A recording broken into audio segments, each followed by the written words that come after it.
Do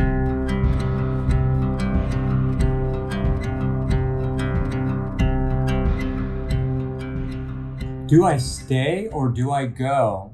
What is the answer to the marital home or where you're living when you're going through a divorce or a paternity case? So I'm going to give you the reasons today that you may want to stay in the marital home or where you're living, and or where you want to move out to, or whether you should move out. So let's get started. I'm Tom Marks with the Marks Law Firm in Orlando, Florida, and welcome to the Healthy Family Law Attorney. So why should you stay? Well, number one, you should always stay with the minor children. So if you move out of the marital home or where you're living without the minor children, you're going to look bad to the court. That's number one. Number two, you're also going to open up an opportunity for opposing counsel or your spouse to say you abandoned the children, and so to make you look bad if it's a custody case. So don't move out without the kids unless there are dire circumstances, which I'm going to get to later, like abuse. Okay. Second reason to stay in the home with the kids is for their consistency, stability. They have their bedrooms, all their toys, their stuff, everything they're used to in the home. Maybe the family pet. Obviously, their friends are in the neighborhood, neighbors that they're used to, nearby parks, whatever. So try to do what's in the best interest of the minor children. Stay in the home, again, unless there's abuse or something like that, for the stability and consistency of the kids. Number three, you want to avoid double expense, right? So if you move out, then you're going to have a second rent payment or a second mortgage, second electric bill, utility bills of all kinds, water, gas, whatever. So in order to save on expense, again, if possible, stay in the marital home. All right, number four, you may want to stay in the home at the end of the divorce or after it's all done and said. So if you move out before, that may indicate to the court that you're really not that interested in the house. So again, to make sure that you strengthen your position in the case, if you want to keep the house, try to stay in the house. And finally, number five, on staying in the house and related to whether you want to keep the house at the end, is you want to make sure that the house is maintained in good condition. If you move out, you have very little control over that. Most houses today in divorces are being sold. The market is great. You're getting top dollar for well-maintained houses.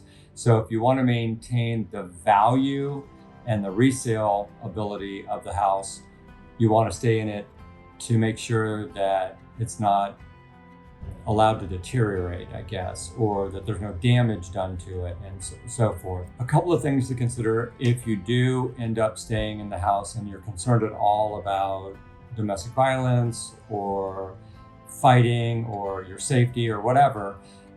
Move into another room. You can put a lock on that door that only you have the key for. You can put cameras in the room.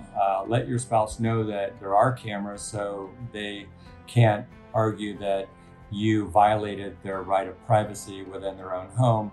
But you can put some safeguards in place if there are good family friends or clergy or whatever that can kind of come into the house once in a while, make sure everything's okay.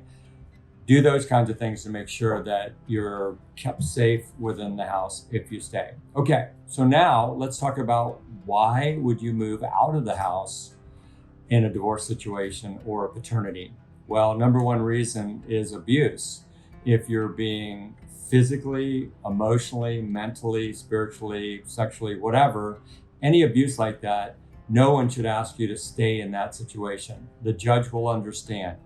My biggest recommendation, though, is that you take the children with you, because abuse of the spouse or the parent is considered tantamount to abuse of the children.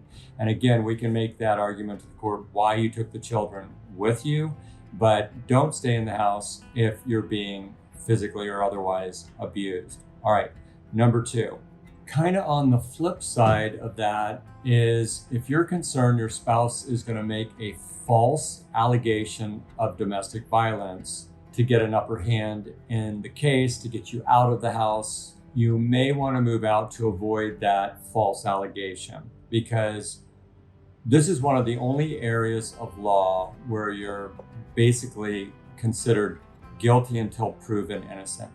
All your spouse or significant other has to do is either one, call the police and tell them that you hit them or assaulted them, that they have a reasonable fear for their safety, and have some credible argument, and the police are going to err on the side of safety and move you out of the house and enter an injunction, and then you're basically out. Any firearm you have is taken from you. Your rights are suspended until you get back in front of a judge for what's known as a return hearing that has to happen within 15 days. But you may have no contact with your children. You certainly won't have any contact with your spouse or significant other.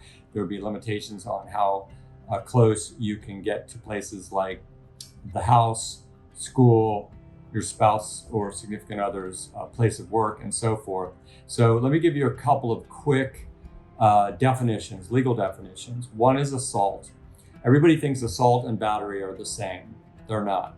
An assault does not require any physical touching. An assault is simply the imminent apprehension of immediate bodily harm. Imminent meaning it's on the verge of happening, it's right there, you're close enough. Apprehension means the person feels like they've been threatened, they may wince, and so that is an indication that there's apprehension. And of immediate bodily harm is that you could inflict that harm. So if you come up to your spouse, raise your fist, you don't touch your spouse at all, but if they flinch, that's an assault. You can be removed. That can be considered